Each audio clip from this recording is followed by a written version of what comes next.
Yeah, Tony Gerdeman on the line talking Ohio State football with the Buckeyes in spring camp. And the spring game, I believe, is April 21st. So we've got some time there. It's a bit of a split session for Ohio State, unlike a number of teams across the country.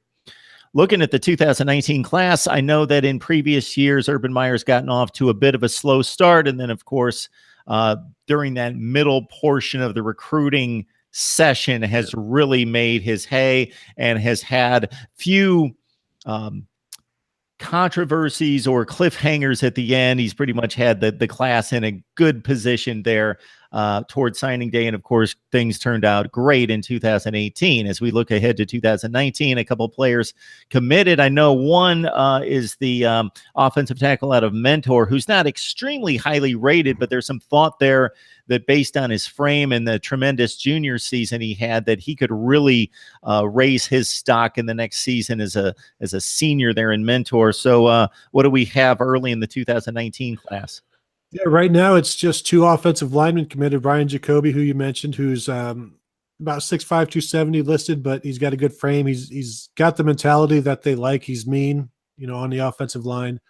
The other commit they have is Doug Nestor, one of the top two offensive linemen in West Virginia. And, that you might not be impressed by that, but the other guy who is also in the top 10 is a five-star guy who Ohio State is also after. So it's going to be a big year on the offensive line because they're going to be replacing some guys, and they've had some misses over the years that they're going to have to step up and replace those guys as well. But yeah, it'll pick up here. Spring football is underway. Once they get back from spring break and they have all these unofficial visits, now you also have some players will be taking official visits in the spring, and Urban Meyer's not a huge fan of that. He said he'd only do it if the player is close to committing or deciding. So there'll be some players who take official visits. Dabo Swinney at Clemson said he's not going to take any. So we'll see if he sticks to that. But yeah, this is when, April, May, June, July is when the class really starts to pick up because you've got these unofficial visits. You've got camps.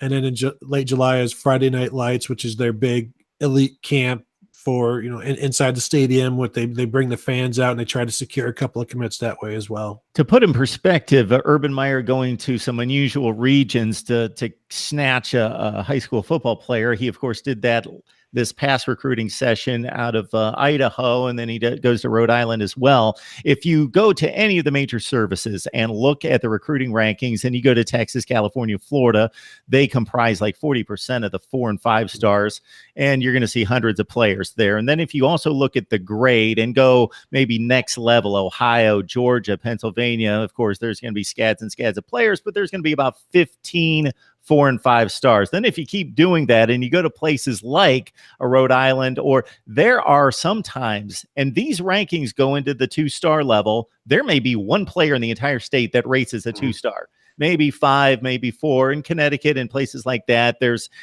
a smattering of 8 or 10. You get to Rhode Island, you get to Idaho, you get to Montana. There are a few states that don't have anybody. So, man, I got to think that the scouting just has to be exceptional to recognize that that guy is that good because he's not playing against anybody that's really that good. Yeah, I completely agree. And Urban Meyer has given credit in the past to schools like Michigan State and Wisconsin who scout really well and can project really well. So he said in the past when those schools offer somebody, they're the OSU offices take notice. So I think there's all scouting, but they also pay attention to what other schools are doing as well. One school likes somebody, they're going to take a closer look and see why.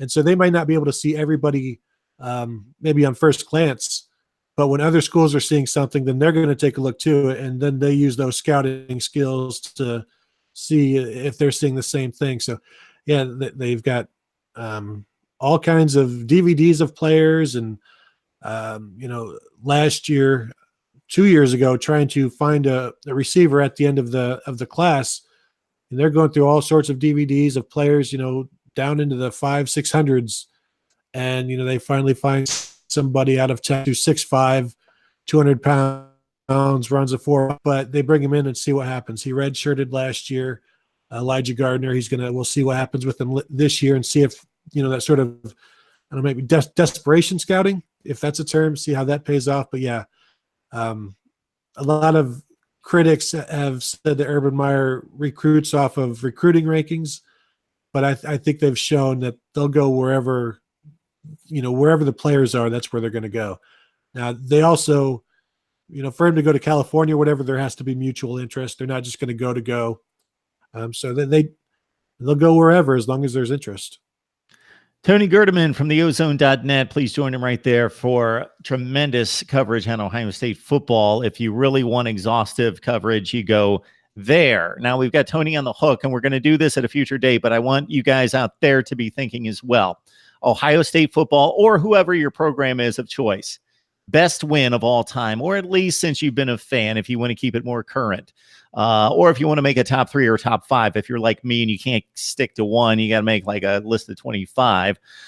Then you go losses. Okay, most excruciating, gut-wrenching. And what I like about this, Tony, is it's not necessarily, it doesn't have to be a championship win or a championship loss. It might be something that's kind of obscure and it just hits home and resonates with a particular person. Favorite player, currently, all time, best player. Who's the best player on the team right now versus who's the best player of all time? And I had Claire Crawford on here and enlightened her to some Heisman Trophy numbers of Archie Griffin that would surprise some people. Anyway, and maybe what would you change about the program currently? Or if you could go back in time with your time machine, what would you change? What would you correct? What would you change about the Big Ten or your conference of choice? And what would you change across the landscape of college football? Just some good things to keep in mind, Tony. Yeah, it seems like a softball, Rutgers, boot Rutgers out of the Big Ten question right there. What would you change about the Big Ten? That could be it, but you got 13 teams, so you got to join somebody with them, or you bring in Notre Dame, which I think has been a natural fit forever, but it's just not going to happen. Nope. They can, I guess they'll eventually maybe join the ACC full time. We'll see. Yeah. Tony Gerdeman, the Ozone. You got to join him there, as we have mentioned, for this entire discussion for the very best in Ohio State football coverage. Tony, we appreciate the time. Anytime.